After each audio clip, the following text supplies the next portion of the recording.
Hi hello ನಮಸ್ಕಾರ.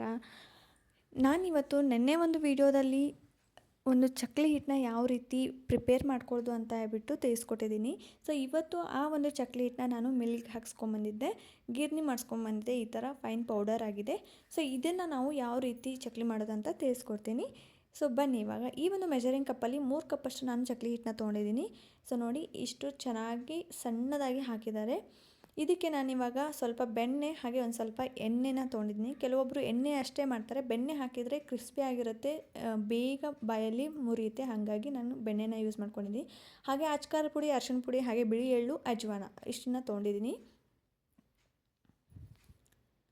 So ನೋಡಿ, ಇದನ್ನು ಚೆನ್ನಾಗಿ ಹಿಟ್ಟಲ್ಲಿ ಹಾಕಿ ಮಿಕ್ಸ್ ಮಾಡ್ಕೋಬೇಕು. ಸೊ ನಾನು ಏನೇನು ತೊಗೊಂಡಿದ್ದೆ ಸ್ಪೈಸಸ್ ಎಲ್ಲನೂ ಕೂಡ ಇಲ್ಲಿ ಹಾಕ್ತಾಯಿದ್ದೀನಿ. ಅಜ್ವಾನನ ತಿಕ್ ಹಾಕ್ಕೊಳ್ಳಿ, ಸೊ ಆವಾಗ ಫ್ಲೇವರ್ ಬಿಡುತ್ತೆ. ನಾನು ಕೂಡ ಇದರಲ್ಲಿ ತಿಕ್ಕಿನೇ ಇಟ್ಟಿದ್ದೆ, ಹಾಗಾಗಿ ಅದನ್ನು ಹಾಕ್ಕೊಳ್ತಾ ಇದ್ದೀನಿ. ಹಾಗೆ ಒಂದು ಪಾತ್ರೆಯಲ್ಲಿ ಎಣ್ಣೆ ಮತ್ತು ಒಂದು ಸ್ವಲ್ಪ ಬೆಣ್ಣೆ ಏನು ತೊಗೊಂಡಿದ್ವಿ ಅದನ್ನು ಹಾಕ್ತಾಯಿದ್ದೀನಿ. ಬೆಣ್ಣೆ ಹಾಕಿದಾಗ ಈ ಬೆಣ್ಣೆ ಮುರ್ಕು ಅಂತ ಹೇಳ್ಬಿಟ್ಟು ಬರುತ್ತೆ ನೋಡಿ ಚಕ್ಲಿ, ಅದು ಬಾಯಲ್ಲಿಟ್ಟರೆ ಕರಗುತ್ತೆ, ಅಷ್ಟು ಚೆನ್ನಾಗಿರುತ್ತೆ. ನೀವು ಅದನ್ನು ಕೂಡ ಬಳಸ್ಕೋಬೋದು, ಅಥವಾ ಎಣ್ಣೆ ಅಷ್ಟೇ ಹಾಕ್ತಿದ್ರೆ ಎಣ್ಣೆ ಕೂಡ ಬಳಸ್ಕೋಬೋದು. ನಾನು ಈ ಕಡೆ ಒಂದು ಕಡೆ ನೀರು ಕುದಿಯೋಕೆ ಇಟ್ಟಿದ್ದೆ. ಸೊ ಎರಡೂ ಒಂದೇ ಸಾರಿ ಮಾಡ್ಕೋಬೇಕಾಗುತ್ತೆ, ಯಾಕಂದರೆ ಈ ಕಡೆ ಬಿಸಿ ನೀರಿಂದನೇ ನಾವು ಜಿಗಿ ಹಾಕಿ ನಾದ್ಕೋಬೇಕಾಗುತ್ತೆ. ತಣ್ಣೀರು ಯಾವುದೇ ಕಾರಣಕ್ಕೂ ಯೂಸ್ ಮಾಡೋಕ್ಕೆ ಹೋಗಬೇಡಿ, ನಿಮಗೆ ಚಕ್ಲಿ ಬರೋದಿಲ್ಲ. ಹಾಗಾಗಿ ಕುದಿಯೋ ನೀರಲ್ಲೇ ನೀವು ಹಿಟ್ಟನ್ನು ನಾದ್ಕೋಬೇಕಾಗುತ್ತೆ. ನೋಡಿ, ಈ ಥರ ಎಣ್ಣೆ ಬೆಣ್ಣೆ ಕರಗಿದಾದ್ಮೇಲೆ ಈ ಬಿಸಿ ಎಣ್ಣೆನ ನಾನು ಇಲ್ಲಿ ಹಿಟ್ಟಲ್ಲಿ ಹಾಕಿಬಿಟ್ಟು ಕಲಿಸ್ತಾ ಇದ್ದೀನಿ. ಸೊ ಸುಡುತ್ತೆ, ಹಾಗಾಗಿ ನೋಡ್ಕೊಂಡ್ಬಿಟ್ಟು ಸ್ವಲ್ಪ ಫಸ್ಟಿಗೆ ಸ್ಪೂನಲ್ಲಿನೇ ನೀವು ಕೈ ಆಡಿಸ್ಕೊಳ್ಳಿ. ಈ ಥರ ಚೆನ್ನಾಗಿ ಮಿಕ್ಸ್ ಮಾಡ್ಕೊಂಬಿಡಿ. ಸ್ವಲ್ಪ ಸಾಫ್ಟ್ ಆಗಬೇಕು ಹಿಟ್ಟು, ಆ ಥರ ನೀವು ಚೆನ್ನಾಗಿ ಮಿಕ್ಸ್ ಮಾಡ್ಕೊಂಡ್ಮೇಲೆ ಏನು ನೀರು ಕುದಿಯೋಕೆ ಇಟ್ಟಿದ್ವಲ್ಲ ಬಿಸಿ ನೀರು, ಆ ಬಿಸಿ ಬಿಸಿ ನೀರನ್ನೇ ನಾವು ಹಿಟ್ಟಿಗೆ ಹಾಕಿಬಿಟ್ಟು ನಾದ್ಕೋಬೇಕಾಗತ್ತೆ.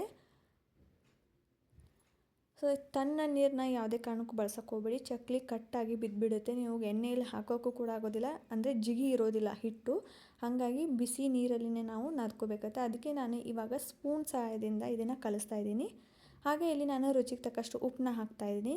ನೀವು ಉಪ್ಪು ಪುಡಿಕಾರದಲ್ಲಿ ಅಂದರೆ ರೆಡ್ ಚಿಲ್ಲಿನಲ್ಲಿ ಎಷ್ಟಿದೆ ನೋಡ್ಕೊಂಬಿಟ್ಟು ಹಾಕಿ, ಇಲ್ಲಾಂದರೆ ಜಾಸ್ತಿ ಆಗುತ್ತೆ.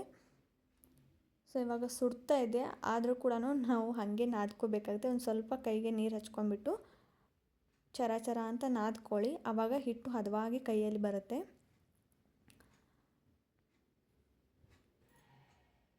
ನೋಡಿ, ಇದೇ ಥರ ಎಲ್ಲನೂ ಕೂಡ ಚೆನ್ನಾಗಿ ನಾದ್ಕೋಬೇಕಾಗುತ್ತೆ. ಸೊ ಇವಾಗ ನಾನಿಲ್ಲಿ ಒಂದು ಚಕ್ಲಿ ಮಣಿನ ತೊಗೊಂಡಿದ್ದೀನಿ.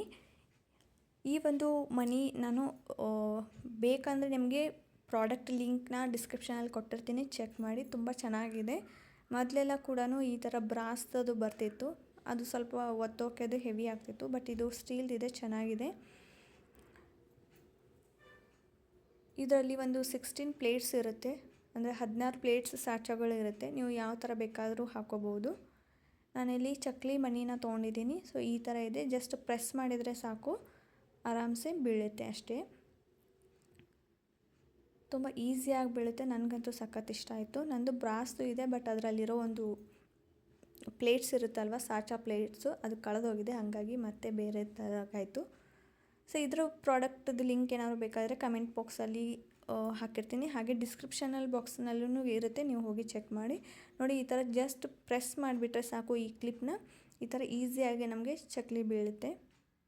ಹಿಟ್ಟನ್ನು ನೀವು ತುಂಬ ಅಳಸಾಗಿ ನಾದ್ಕೊಂಡ್ರೆ, ಅಂದರೆ ನೀರು ಜಾಸ್ತಿ ಹಚ್ಚಿದರೆ ಈ ಥರ ಸಾಚ ಬರೋದಿಲ್ಲ. ಹಾಗಾಗಿ ನೀರನ್ನ ಜಾಸ್ತಿ ಹಚ್ಚೋಕೆ ಹೋಗಬೇಡಿ. ಎಷ್ಟು ಹಿಟ್ಟು ಗಟ್ಟಿ ಇರುತ್ತೋ ಅಷ್ಟು ನಿಮಗೆ ಈ ಥರ ಚಕ್ಲಿ ಥರ ಸಾಚ ಮುಳ್ಳು ಸಾಚ ಬರುತ್ತೆ. ಅದು ನೋಡೋಕ್ಕೆ ಚೆನ್ನಾಗಿರುತ್ತೆ. ಟೇಸ್ಟ್ ಮಾತ್ರ ತುಂಬ ಚೆನ್ನಾಗಿತ್ತು. ನೀವು ಒಂದು ಸತಿ ಟ್ರೈ ಮಾಡಿ ನೋಡಿ. ಇವಾಗ ಎಲ್ಲ ಹಬ್ಬಕ್ಕೂ ಎಲ್ಲರ ಮನೆಯಲ್ಲೂ ಚಕ್ಲಿ ಉಂಡೆ ಇದನ್ನೆಲ್ಲ ಮಾಡಿ ಇರ್ತೀರ. ಹಾಗೆ ಈ ಕಡೆ ಎಣ್ಣೆನ ಕಾಯಕ್ಕಿಟ್ಟಿದೆ. ಸೊ ನೋಡಿ, ಕಾದಿರೋ ಎಣ್ಣೆಯಲ್ಲಿ ಚಕ್ಲಿ ಹಾಕಬೇಕು. ಹಾಕಿದಾಗ ಈ ಥರ ಬಬಲ್ಸ್ ಬರುತ್ತೆ.